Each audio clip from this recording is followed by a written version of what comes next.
네, 저부터 이 책을 읽은 뒷부분 읽은 소감을 좀 말씀을 드리면, 제가 지난번에 말씀을 드리면서 이 노동 개혁을 얘기하면서 적극적 노동 시장 정책을 말하지 않으면 좀 허점이 있는 거다 이렇게 말씀을 드렸는데, 후반부에 계기가 나오더라고요. 그 연공서열제 얘기하면서 50대 초반에 퇴출되는 분들이 가장 문제고, 그런 분들에게 어떤 구직이나 창업 지원을 할 수 있는 이제 그런 프로그램이 필요하다 뭐 이런 얘기를 한 달락딱 얘기하시는데, 그게 이제 우리가 지난 시간에 얘기했던 혹은 그 스웨덴의 복지국가 전략 공부할 때 봤던 적극적 노동시장 정책이라는 거죠.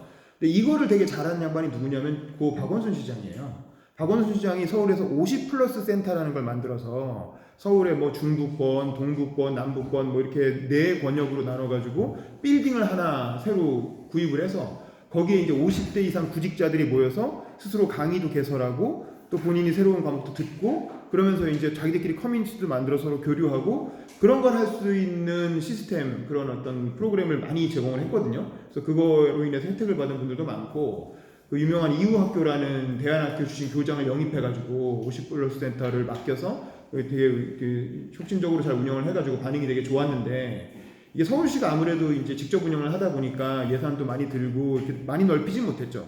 그래도 이제 서울에 한 4개 권역 정도의 그런 걸 운영을 해서 성과를 좀 보고 있는 중이었는데, 소리 없이. 근데 이제 박 시장님 돌아가셔서 과연 이게 얼마나 지속이 될 수 있을지, 박원순표 정책이라는 딱지가 너무 붙은 거라 과연 이 양반이 돌아가시고 나서도 계속 지속될지가 궁금한데, 어쨌든 저는 이 책을 보면서도 느낀 거지만 이 적극적 노동시장 정책이라고 하는 분야가 우리나라 정책 담론에 굉장히 비어있는 공백 지역이다.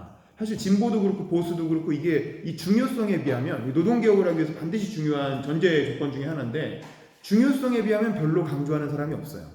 학계에서도 그렇고 뭐 정치권에서도 그렇고 이 적극적 노동시장 정책, 박원순 시장이 했던 50 플러스 센터 같은 거. 근데 제가 보기에는 이게 50 플러스 센터만 필요한 게 아니라 20 플러스 센터가 필요하다는 거예요. 제가 신촌대학교나 테헤란노대학교 같은 청년 대상 이제 포스트 대학 교육 뭐 이런 보수 교육이 더 필요하다라는 거고, 이런 거를 더욱더 넓혀나가는 그런 정책 프로그램이 좀 필요하지 않을까. 이건 여야가 다 같이 공익 관심을 가져야 될 부분이라는 생각이 들고, 여기서 얘기하는 연공급의 폐해에 대해서는 저는 뭐 100%다 동감을 합니다. 저희도 회사에서 노조 일을 해보면 알잖아요. 솔직히 일 안 하면서 제일 월급 많이 받는 게 다 고참들이거든요.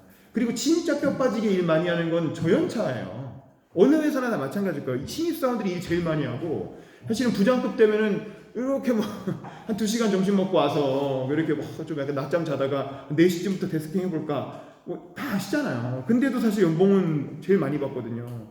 사실 KBS, MBC 요즘 경영이 힘든 것도 사실 그런 억대 연봉 받는 고연차들이 너무 많아서 그걸 어떻게 하지를 못해가지고 지금 적자에 허덕이고 회사가 망할 지경인데, 이런 게 이제 건드리지 못하는 거지. 사실 그 부분들을 어떻게든 해결하기 위한 노력이 필요하다. 뭐 이거는 뭐 고민을 해봐야 될 영역이고요. 산업정책에서 정부의 역할도 잘 짚은 것 같아요. 그러니까 일단 국민들, 이게 소수의 이익단체들은 그거에 관한 정보를 잘 알고 있죠.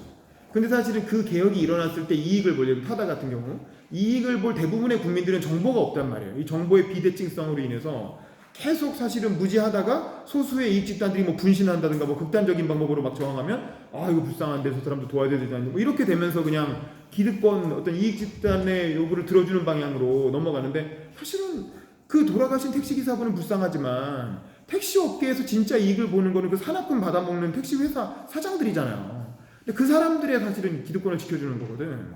근데 그 사람들의 기득권을 지켜주기 위해서 사실 타다 같은 혁신기업을 없앤 거란 말이에요.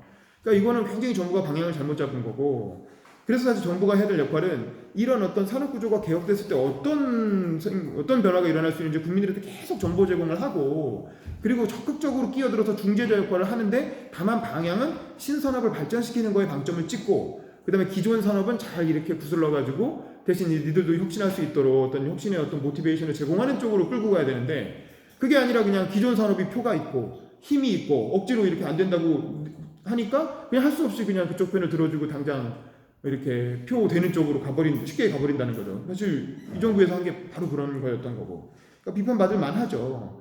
사실은 그 부분은 좀 앞으로도 계속 고민해봐야 될 부분인 것 같고, 그 다음에 여기서 또 재밌는 게 80년대 경제관료들의 역할 얘기하잖아요. 우리가 잘 아는 고 김재희 수석, 그 범아 폭파 사건, 그 암살 사건 때 돌아가신 김재익 수석이 그랬다는 거 아닙니까? 전두환 대통령 여기서 보면 최고 권력자를 설득해 뭐 구조 개혁을 이뤄냈다 이렇게 표현이 있잖아요. 그게 아마 70년대 70년대까지 고도 성장기로 가다가 80년대 안정화 기조로 이걸 전환해야 되는 정책 기조의 전환이 필요한 시기였는데 사실은 그게 쉽지 않은데 전두환 정권일 때 전두환 대통령을 설득해가지고 그런 어떤 고도 성장기에서 안정화 기조로 정책 전환을 이뤄내는데 김재익 수석 같은 그 당시에 경제 관료들이 중요한 역할을 했다. 근데 일반 국민들은 사실 잘 모르죠. 근데 이제 이분은 자기가 그런 경제 정책을 담당하는 연구원이니까 이제 그런 거에 대해서 한번 지적을 하고 넘어간 것 같아요. 근데 그 김재익 수석이 그래서 임자 경제는 당신이 대통령이야 뭐 이랬다는 거 아닙니까? 그래서 우리 제5공화국 같은 라디오 프로그램에 보면 그런 얘기 나오잖아요. 그 책 제목도 있고. 근데 그 김재익 수석이 이제 폭파 사건 때 전두환보다 먼저 들어가서 참배하다가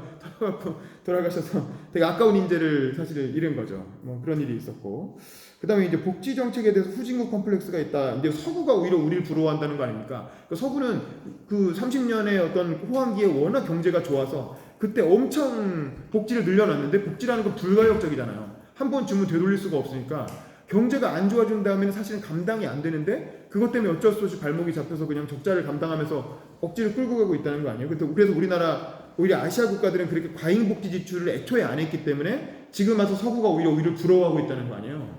근데 우리는 사실은 여전히 OECD의 평균만큼은 써야 되는 거 아니냐. 그래서 뭐에 쓸지를 고민하는 게 아니라 얼마를 쓸지를 미리 정해놓고 가계부를 짠다라는 게 세상에 이런 황당한 경우가 어딨냐. 사실은 가정에서 가계부를 짤 때도 뭐에 쓸지부터 필요한 거를 갖고 재정을 짤 텐데 그러지 않고 얼마를 쓸지를 먼저 정해놓고 저 부자들이 쓰는 만큼 우리도 써야 된다라고 정하고 이렇게 한다는 게 사실 코미디라는 거죠. 그래서 그것도 좀 일리가 있다고 생각을 하고 노무현 정부 때 했던 비전 2030이라는 게 그 당시로서는 선언적 의미가 있었지만 그걸 그대로 무비판적으로 쫓아가는 건 위험하다. 뭐 이런 쪽도 우리가 귀담아 들을 필요가 있겠다 싶고 그 다음에 임금 격차를 너무 줄이는 거에 초점을 맞추는 게 위험하다라는 거죠. 그게 실제로 불평등을 줄이는 결과가 나오지 않는다는 거고 임금 격차 줄이는 거에만 집중하다 보니까 최저임금을 무리하게 올려서 임금을 못 받는 사람들을 왕창 늘렸다는 거죠.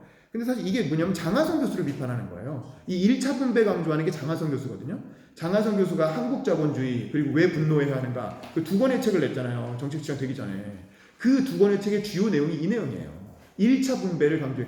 그 2차 분배라는 건 정부가 세금을 걷어서 복지로 분배하는 거잖아요. 근데 그게 중요한 게 아니라 시장에서 일어나는 1차 분배 자체가 왜곡되어 있기 때문에 1차 분배를 개선하는 게 우선돼야 된다라고 말한 게 장하성 교수고 그 장하성 교수를 비판하기 위해서 이 1차 분배라는 표현을 쓴 겁니다. 근데 이제 그걸 안 읽으신 분들은 이게 무슨 맥락인가 잘 모르실 것 같아서 말씀을 드렸고 그 다음에 이제 저는 이 재정 지출 부분, 재정 적자 부분 얘기하면서 좀 안타까웠던 게 이 책은 코로나 사태가 터지기 전에 쓴 책이잖아요. 그리고 코로나 사태가 터지기 전에도 문재인 정부 들어서도 재정 지출을 엄청 늘려가지고 사실 굉장히 부담스러운 상황이었다는 거예요. 근데 지금 2020년 통계는 아직 나오지도 않았잖아요. 2020년에 정부 긴급 재정지원금 다 우리 받았잖아요. 그러면 그런 것까지 고려하면 도대체 2020년에 재정 적자가 얼마가 됐을지 사실은 뭐 상상하기도 어렵다. 걱정된다. 이래가지고는 사실 나중에 누가 정권을 잡아도 정책 수단이 없는 거지. 돈 다 써버리는데 무슨 돈을 그 돈을 가지고 복지를 하며 뭐 적극적 노동시장 정책이든 뭐든 하겠습니까? 그래서 저는 다음 세대를 생각하면 우리는 여전히 앞으로 돈 쓸 일이 많은 나라다. 특히 고령화. 그래서 최대한 사실은 안정적인 재정 기조를 가지고 가는 게 중요하고 그 기재부 너무 나쁘다고 욕하지 말고 기재부 공무원들은 자기 일을 하는 거예요. 그 사람들은 그걸 지키는 게 자기 업무예요. 근데 그거 좀 지키려고 한다고 무슨 뭐 모피하니 뭐니 욕하는데 사실은 다른 부분은 욕할 수 있지만 사실은 그 부분에 대해서는 너무 일방적인 비난은 좀 자제하는 게 좋지 않을까 뭐 그런 생각이 들었습니다. 이상입니다.